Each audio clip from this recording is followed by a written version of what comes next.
सुधीर मुनगंटीवारांनी सुद्धा यापूर्वी मूल नगर परिषदेमध्ये हिरोईन आणली होती ना मराठी, त्यावेळेस काय समजायचं? आणि एखाद्या वार्डातील प्रभागातील लोकांना एखाद्या कलाकाराला बोलवलं, ती बिचारी गौतमी पाटील ही कलाकार आहे आणि ते पूर्ण वस्त्रामध्ये नाचते, बाकीच्या हिरोईनी सारखा अर्ध्या वस्त्रामध्ये नाचत नाही.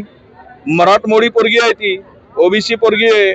तिला जर बोलवलं आणि त्या प्रचारामध्ये त्या प्रभागातील लोकांनी जर तिचा सन्मान केला तर ह्यांच्या पोटात काय दुखते आहे? आणि ह्या तुम्ही नाचवता त्यावेळेस काही नाही. आता ही जर ओबीसीची पोरगी तिकडे प्रचार आले म्हणून दुखते आणि माधुरी दीक्षित आली असती तर त्यांच्या पोटात दुखलं नसतं. कारण ते पाहिजे आहेत, म्हणजे त्यांनी नाचलं तर तो वेगळा आणि ह्या बहुजन समाजातल्या पोरींनी नाचला तर अर्थ वेगळा करायचा. ती कलाकाराच्या दृष्टीने बघा, कलाकारांचा अवमान करू नका, हे माझं त्यांना सांगणं आहे. आणि राहिला चंद्रपूरचा विषय, चंद्रपुरात तर भारतीय जनता पक्षाला किती जागा मिळतील निकालानंतर समजेल. सर, नरेश गुगले यांनी पवारांच्या राष्ट्रवादी काँग्रेसला मतदान करा असं आवाहन केलं. बरोबर आहे, ते आता आमच्या सोबत नाहीच ना. त्यांनी केव्हाच आपला मजदूर काँग्रेस पक्ष स्थापन केला 10 वर्षापूर्वी. 10 वर्षापासून ते काँग्रेस पासून दूर आहेत. ते कुणाबरोबर जावा त्यांचा प्रश्न आहे, ते काँग्रेसशी त्यांचा काही संबंध नाही. सातत्याने काँग्रेसला अधिक टार्गेट करत आहे इतर पक्षांच्या. नाही, एमआयएम हा भारतीय जनता पक्षाचा भाट आहे.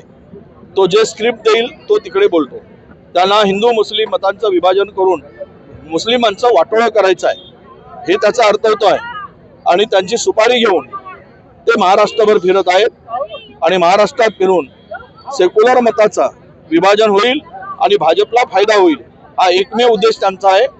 ज्या ठिकाणी या जिल्ह्यात अकोटमध्ये ज्यावेळेस एमआयएम आणि भाजपची युती होते गटनेतेसाठी, गट तयार करायसाठी, तो रजिस्टर गट झालेला आहे, त्याला बाहेर पडता येत नाही. आणि यावरून समजून जा की सत्तेसाठी भाजपा आणि एमआयएम यांची हातमिळवणी झाली आहे. भारतीय जनता पक्षाला जिंकून देण्यासाठी ही सगळी दलाली आहे.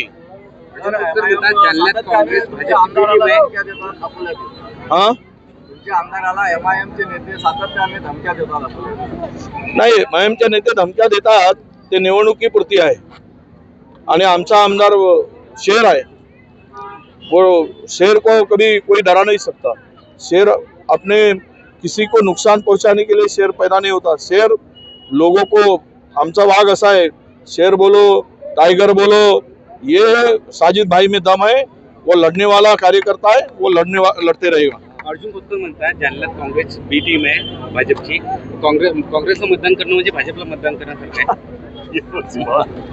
आता हे जो हरायला लागला तो पाप आमच्याकडे ढकलतो, ते त्या ठिकाणी दिसते आहे. मला जालन्याची परिस्थिती माहीत नाही, पण जालन्यामध्ये काँग्रेसची स्थिती मजबूत आहे.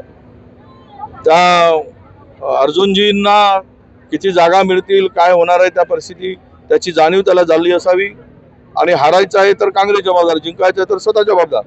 म्हणजे अर्जुन खोतकर जिंकलेत तर मी माझ्या भरोशावर, आणि हारत आहेत म्हणून काँग्रेसला जबाबदार धरायचं, हे दुपट्टीपणा त्यांचा तो या स्टेटमेंट मधून दिसतो आहे. काँग्रेस कधीच भाजपा बरोबर जाऊ शकत नाही, तडजोड करू शकत नाही. अरे जिथे आम्ही मनसेबरोबर गेलो नाही तिथे भाजपबरोबर जाण्याचा प्रश्नच नाही. बावनकुळे म्हणतात की लाडकी बहीण योजनेमध्ये 20 वलनाचं काम काँग्रेस करत आहे. हे काय अमृत बाजात आहे? 1,500 देऊन एका खिशातून 5,000 लुटून नेत आहेत. 40 रुपये, आपल्या 50 रुपये किलोचं तेल 150 रुपयावर नेलं, 40 रुपये किलोची डाळ 120 रुपयावर नेले. भगिनीची तर पूर्ण बजेटच बिघडवण्याचं पाप करताय. हे ज्या दिवशी पाप भोगतील ना तर त्यावेळेस कळतील त्यांना. पाप हा शब्द आता मी वापरावं की नाही माहीत नाही. 1,500 देऊन सरकारी तिजोरीतून पैसा वापरून तुम्ही लूट करण्याचं काम जर करत असाल आणि त्याला जर लाडक्या बहिणी म्हणत असाल, लाडक्या बहिणींना, लाडकी बहीण आता बोलणार नाही 1,500ला, कारण तिच्या बटव्यातून तुम्ही 5,000 रुपये महागाई वाढवून त्यांना लुटून तुमची लूट करतात. हे आता महाराष्ट्रात लपून राहिलेलं नाही. आमच्या लोकांनी केवढं एकच म्हटलं होतं एका उमेदवारांनी की तुम्ही 14 तारखेला लाडक्या बहिणीच्या खात्यामध्ये पैसे का टाकताय, 15ला निवडणूक आहे. म्हणजे सरकारी निधीचा वापर करून निवडणुका जिंकण्याचा तुमचा फंडा आहे. जर न तुम्ही हे टाकायचेच आहे तर पहिले टाकायला पाहिजे, खात्यामध्ये वरती करायला पाहिजे किंवा नंतर करायला पाहिजे. पण निवडणुकीच्या तोंडावर करणं म्हणजे निवडणुकीच्या निकालावर त्याचा परिणाम होईल. आम्ही त्याचा विरोध केलेला नाही. पण त्याला शब्द फिरवण्यात भारतीय जनता पक्ष हुशार आहे आणि त्यावरून त्यांनी ते स्टेटमेंट केलेलं आहे. जनता सब जानती है, जनता हुशार आहे. त्यामुळं बावनकुळेंच्या या बोलण्याकडे अजिबात लक्ष देणार नाही, आम्हाला विश्वास आहे.